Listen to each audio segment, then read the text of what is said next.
Crimson Al-Khemia here, and I'm about to, try to attempt to shoot Rad News. Sorry, it's been delayed for a while. I've been exhausted with the new schedule I've been working around. And I'm hoping to shoot it tonight. If not, I'm going to be shooting it tomorrow. We're going to be talking about some awesome things. We're going to talk about awesome things in the election that a lot of people did not hear about. Amelia Earhart possibly has been found longer than you think. Also, some cool stuff about human history.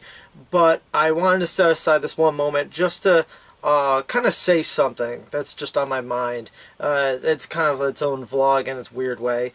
But it's not something I want to have like for open discussion, because I feel like it'll quickly get lost in conversation. We're as a human species, and especially social media, we tend to drift off the topic.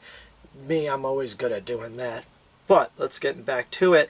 I had a recent conversation with someone earlier today, and it had to do with racism, and a lot of it, especially post-election, when it's always a hot topic in itself. But in the point of this is, again, I don't want it to be more like a public, open discussion between people, but something for your own personal introspection, like it was for mine. I was asked, how do you fix racism? And everyone's like, you can, you can't. And really, I don't have an answer for how you fix it. I have maybe a new solution to it. Something to try out. And something that I'm challenging myself to do. And what I feel racism is it's I want to say maybe a symptom, a result, a mask, another scapegoat answer for what is the real problem. And a lot of people have a hard time probably dissecting what I just said, but hear me out for just one moment. Racism is not something genetic. I think we can all pretty much agree. You're not born like hating different colors. At least I don't know anyone like that. It's always something from your environment when you're growing up. The influences around you, the people around you, the society, the culture of wherever you are tends to really influence that.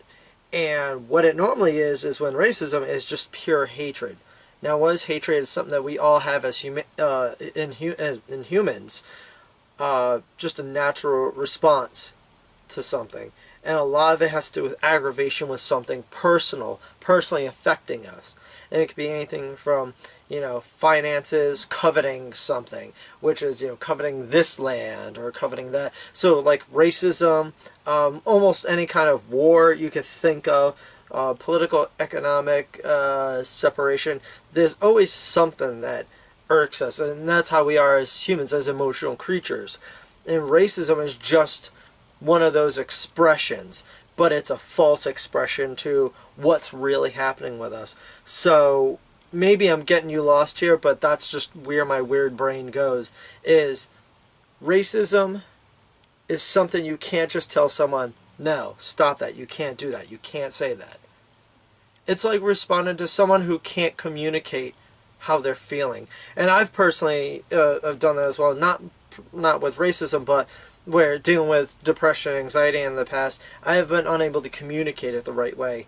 And, you'll see, especially with young children, with anyone with, they say learning disabilities, even with animals who are very intellectual, sometimes, because we don't have the communication with them, they just will respond, they'll say, you're stomping around, you're angry, you're throwing things. It's just that bridge of communication has been lost, and they're frustrated trying to explain how they're feeling. What's going on with them. And I think racism is one of those things. And it's just a tool handed down from generation to generation, again, within families, within friends, within cultures, societies, to explain how someone's feeling. Whether, again, it has to do with economics, whether it has to do with land, politics, even the simplest little things in life. So I want to offer you guys a challenge. Now, again, this discussion I want is more introspection of how you kind of feel racism is. But I want to challenge people out there. I want to challenge myself. I want to stop calling every racist a fucking asshole. Why? Because I want to challenge myself to the next person who says something racist. Why? And not why about that person, what is the situation, the what is deep inside that makes them hate not that person, maybe that person for individual action, but it doesn't have to do with their race. Maybe it's their attitude, which means it's not having to do with race. It has to do with how they're acting, how it's affecting them. And is it really affecting them? Is it really just an indirect and not a direct? And then take it a step further. What other times have you felt like this that made you say, I hate this person because, and throw in some racial term, however you want. What is it? What is making you angry? What is upsetting you? Because it's not necessarily that person. It might be the individual, what they did. And some people are just... But maybe, as we address racism, is what is going on with you on the inside? What is, like, affecting you? And maybe that's the way to get through it. It's not just calling him an asshole and blow off. Not tell him, shut up, you're not allowed to say that. Because you're cutting off that line of communication immediately. And I want to be better. And I want everyone to be better. So this is kind of a personal challenge for myself and someone else. And it's not like going to be like an overnight change thing. And not with everyone. I'm going to still want to fucking backhand someone when they say something that is just completely straight up fucking racist. And, of course, you know, we all have our racial jokes. I'm a big Mel Brooks fan. But comedy is our way, our art, to deal with what's going on around us. But let's try something a little different. And, again, it's, I challenge you, I challenge me, to at least one person, and it doesn't have to be tomorrow, but soon, whenever you feel that moment's right. When you yourself are a collected human being in that moment. Don't call them an asshole. Investigate. Ask them why. And be very empathetic. Reach out to them and have them be able to communicate what's going on with them. Because who knows? That could be the start to cure to racism, among other things. Asking the why.